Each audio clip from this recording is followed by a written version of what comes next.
Hi, beautiful people!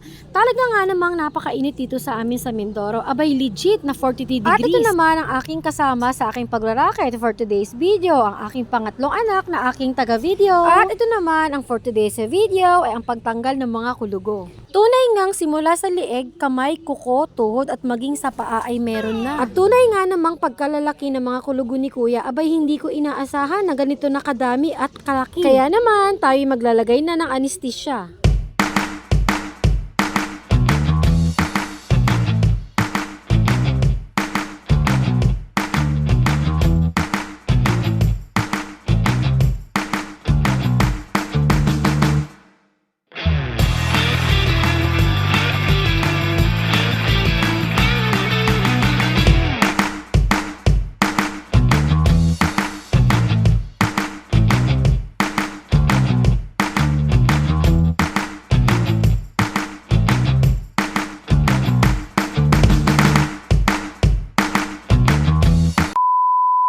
At makalipas nga ang isang oras, umpisahan na natin ang pagsunog or pagtanggal.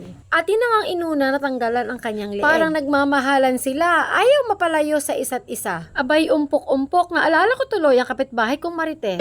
At habang tayo nga ay nagsusunog na, siya naman ay aking in-interview para baga mawala ang kanyang kaba. Abay, kapag ganitong kulugo, abay talaga namang pagkasakit-sakit nito. At akin nga itong nalaman na ito'y palay 2 taon na. Ito palay nag-umpisa lang sa isa pero ngayon dumami na. Kaya na may say tinanong ko kung ito'y ginalaw niya. At tunay nga namang sinubukan niya. Ngunit ang isa, naging 2, naging 3, hanggang naging 15 pa. Nako, napakadami na. Ma-share ko nga pala dahil ako'y talaga'y mahilig mag-share. Kung tayo nga pala ay may kulugo, abay wag na wag nating gagalawin, lalong-lalo na't paduduguin. Dahil ang malalapatan ng dugo galing dito ay talaga namang tutubuan din. Dahil ang tamang paraan dito ay dapat na ipatanggal. Mapadako nga tayo dito sa kanyang isang kuko. Tunay ngang pagkalaki-laki nito.